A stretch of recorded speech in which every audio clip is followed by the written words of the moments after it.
Yo, what's up? Yo, what's up people, how's it going? It's Sandman here with another video game review. Today's game is Dragonball Xenoverse. Dragon Ball Z was one of the defining shows of my childhood. I've been a fan of the entire Dragon Ball anime series for as long as I can remember. I also have really good memories of playing the games when I was young too. I remember popping Dragon Ball Z Budokan in my PS2 back when I was about 11 or 12, and I loved that game. I also played the Half-Life mod Earth Special Forces at Embarrassing Amount a couple years ago, but it's been a long time since I've played anything Dragon Ball related. But when I heard about this game, I figured it's been long enough, and I should see what they're up to. Story. This game, like most other Dragon Ball games, has you revisit scenes from the manga and anime series. The twist this time around is that the classic scenes are being tampered with. Someone is changing the flow of time, killing off characters that should be alive and keeping characters alive that should be dead.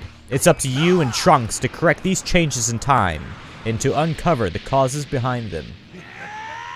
If you're not already a fan of the Dragon Ball series, this game is going to be a really rough ride for you. No clear backstory or information is given on any of the scenes or the characters, and it's assumed that you already know everything about Dragon Ball. If you happen to not know anything about Dragon Ball, you're going to be very confused as to what's going on. Beyond the Dragon Ball scenes, there isn't really a decent plot to the game either. It's all just surmised as bad people doing bad things because they want to destroy and or take over the world. And the game itself, if not for the frustratingly difficult combat, feels really short. It's surprising that even then it feels very drawn out. It keeps doing the Billy Mays, but wait, there's more approach to battles.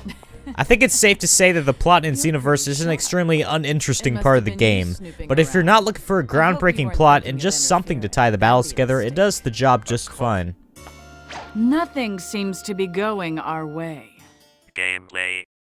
Xenoverse first and foremost is a fighting game. You have your light and strong attacks, your ki blasts, and other specials you can do. Battles take place in a decently sized map that allows you to fly into the air and smack your enemies across the field. While they're based off locations in Dragon Ball, some of them do feel boring to fight in though. It would be nice to see some more stuff going on in these levels. The fighting system does leave a bit to be desired as fighting games go. Most matches you'll play will devolve into doing the same motions over and over. There's no predicting what the enemy is going to do, it's just keep mashing a couple buttons and then wait for them to hit you a couple times and repeat. Also, the AI doesn't know how to deal with the Ki Blast Circle Strafe. The bane of every boss in 90s video games makes an appearance in this. I started doing it when my health was low and I was never punished for it, at least not until the end when the final boss is this teleport attack. Also, a lot of enemies, after about the halfway point through the game, gain this get off me move, where anyone close to them takes damage. And they usually activate it after you've hit them a couple times, so that's just another reason to stay back and chuck your ki blasts. But don't shoot any beam attacks from far away because they never hit unless you're lucky or you pray to Satan. You can have two other allies fight alongside you and help you in battles, online buddies or offline AI, but sometimes the AI is very unhelpful in this game. I think it might be because they don't want to take the fun away from you if they're not targeted by the enemy, but it sucks when you have very little life and the AI is just chilling and not helping you. You can heal your life with items in your slots, but you can only have one of each item equipped at a time. I don't really agree with it being so that you can only have one large health potion when you own 5, because it just makes it that more difficult. Actually, the game does have a pretty nasty difficulty to it. It's very unforgiving. There's a light MMO aspect to the game as well in the main hub location, Toki Toki.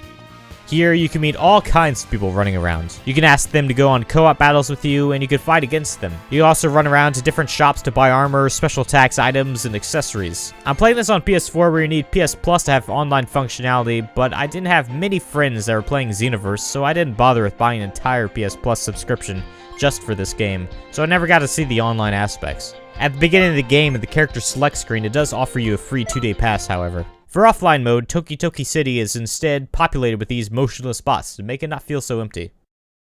Because of the MMO aspect in Xenoverse, you can customize your character and level up. While it is nice to see a Japanese title with character customization, it is a bit lacking when compared to other games' creation systems. I do like the races you could choose from, but I wish there were a couple more options for customization, like for facial hair.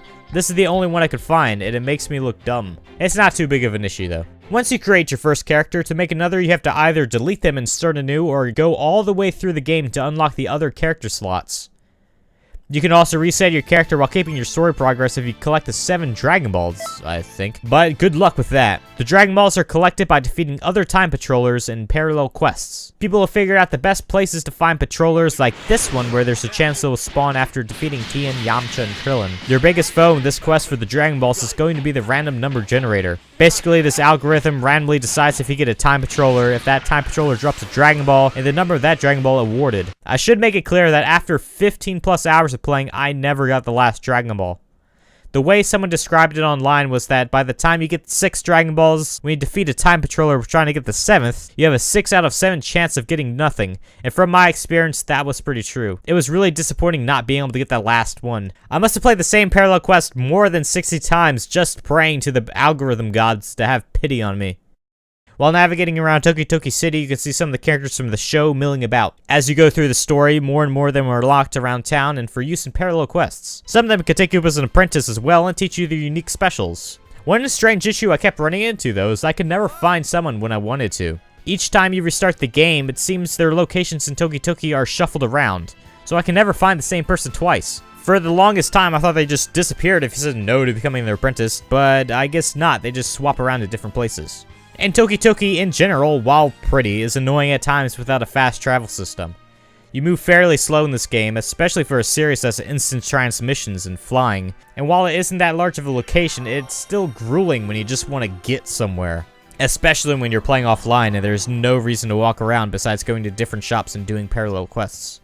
The fighting system feels fine in a button-mashing sense, the parallel quests are okay for something else to do, and the MMO-ness to characters makes it more interesting by having to level up abilities and characters. However, the customization is boring when compared to other games. The city would be better if you could move faster, and the Dragon Balls would be better if they were a bit more kind in giving them. I enjoyed the gameplay, but if it weren't Dragon Ball related, I most likely wouldn't have been so kind. Graphics and design. Dragon Ball Xenoverse is the first Dragon Ball game to be released on the new generation of consoles. I played it on PS4 and the graphics look pretty good. The style's the classic cel-shaded look to give the feel of an animated show, which I personally don't mind. I know some people that really dislike this look in games, but I never found it to be too bad personally. But besides some Alicing issues, it looks clean and polished and definitely has the atmosphere of a Dragon Ball game. It's definitely not going to blow you away and win wars with its graphics though. The voice acting in this game is very anime. I didn't mind it too much, but there were a lot of times that the voices pulled me out of the game experience. The subtitles as well, there's many strange grammatical errors and misspelled words. I suppose it's because it's Japanese that some lines sound weird because it's directly translated, but I think that the English localizers could have caught some of the grammar slip-ups and spelling errors, like rue the day being spelled roll. The grammatical train wreck of "will go do the time patrol" is pretty bad as well. Also, I got an award for defeating multiple enemies with supers in one level called Adept Exhibitionist. I suppose my character at the time could have been confused for one of those, so I'll give it a pass. Conclusion. If you're a fan of Dragon Ball, you'll be able to get past the nagging flaws like I did and have an enjoyable experience. If you aren't, however, you will be let down by the assuming story, the repetitive and sometimes annoying combat, and the bad design choices. After all is said and done for the fans as well, there isn't too much replayability to keep you around. The fighting system quickly devolves into going through the same motions over and over, and there aren't any good side quests to keep your interest. Barring DLC, there wouldn't be much to do in the game after you finish the main plot. However, it is true that I didn't have PS Plus to play online, and maybe that's the one shining gem that will keep you entertained after the story is over. As I see it though, it's a fun Dragon Ball game which annoyed me at times, but it's one that I enjoyed my time with.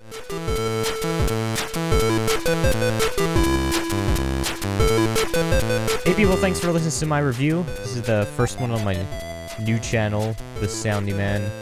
I have previous reviews on Nuke Pixels.